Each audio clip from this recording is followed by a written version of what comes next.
A warm round of applause to Terry Biddle.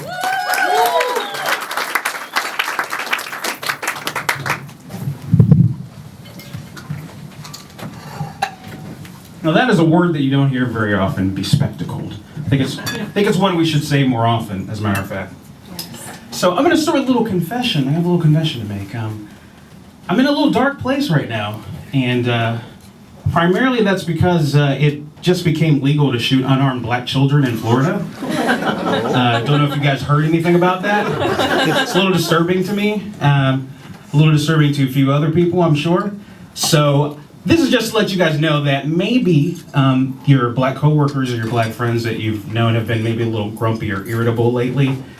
It's because of that. So on Monday, try to be a little extra nice to them. Maybe bring them a little cupcake or something. Make them feel a little special. And most importantly, try not to shoot them. All right, got that out of the way. So let's get the joke part of the show going. I like to make this very clear at the very beginning when I start talking. This is my actual speaking voice, what you're hearing right now. I think if I were a white comedian, I would have the best black guy accent ever. But as it stands in real life, I have the voice that other black comedians use when they make fun of white people. I would actually venture to say that my voice is so non-threatening to white people. I was lost in an unfamiliar neighborhood once, and I stopped to ask this white lady for directions in this alley. And of course she jumped when she saw me, but then I said, excuse me, miss, can you tell me how to? And then she punched me in the face and stole my wallet. Which, I didn't appreciate that at all. And that was actually the last time I go to Georgetown. So, I actually am in an interracial marriage, believe it or not. Right. Obviously. My wife is white. We're actually both from Ohio. And one of the things that you may not know is you have to be very careful as an interracial couple and actually being black of where you stop on random rest stops.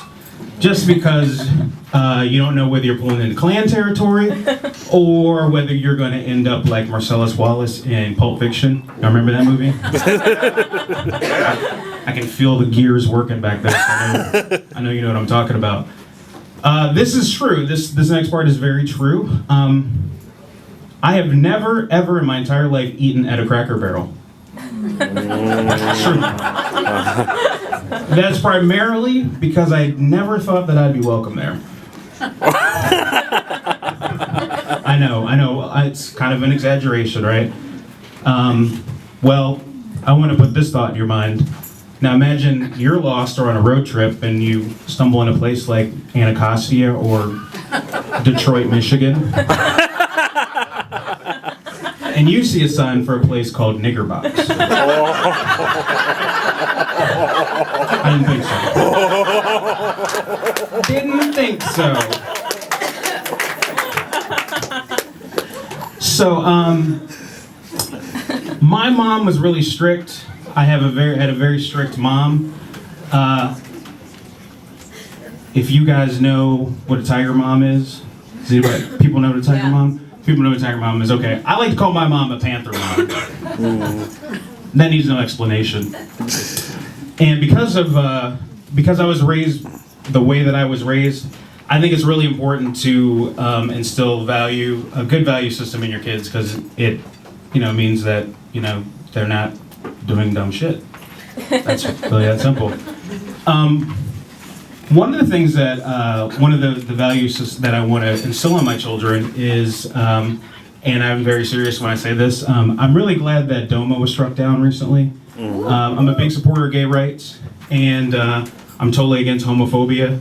I think as a black male, it's important to raise our kids with that sort of value system.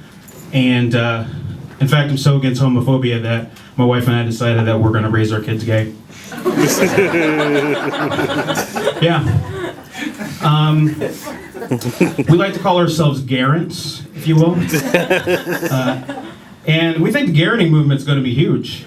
It's going to be real huge. I'll tell you why. I read a statistic not too long ago. It goes a little something like this. On average, gay male couples make about $8,000 more a year than straight couples do. And lesbian couples, on average, make about $7,200 more a year than straight couples do. Now, that's what I call earning power. And if we're talking about raising successful kids, we're going to start right there. Absolutely. So, I know some people are thinking you're born this way, or, being gay is not a choice, but we are going to raise our kids gay. And the little bastards are going to be gay whether they fucking like it or not. Goddamn right. If we don't have a son on RuPaul's Drag Race, or a daughter on Top Chef, we are going to be very, very disappointed. Absolutely. So, because I'm me, I find myself in awkward situations, usually self-induced. I'll give you an example of what I mean. I'll be hanging out with my buddies, and I'll say something like, "Yo, Ira Glass is my nigga, son. Did you hear that Foxconn story on This American Life? Yo, that shit was classic." Now, there are quite a few things wrong with what just happened there. So we're gonna break it on down. First, did you hear how awkward that sounded? I sound like a black guy doing an impression of a black guy. Like that scene in Beverly Hills Cop with Eddie Murphy? Put a banana in a tailpipe. That's kind of what it sounds like.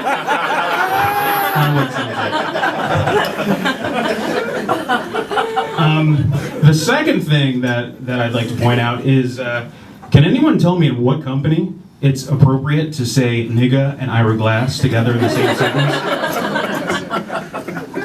There's no, I'm gonna answer that for you. There's never ever a situation where that is appropriate. So we're just gonna go ahead and strike that from the record right now.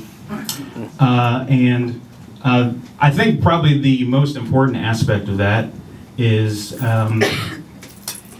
in terms of using those two words together, I think we all can agree that Ira Glass is probably safe to wear a hoodie in Florida any time of day, at any time of night he chooses.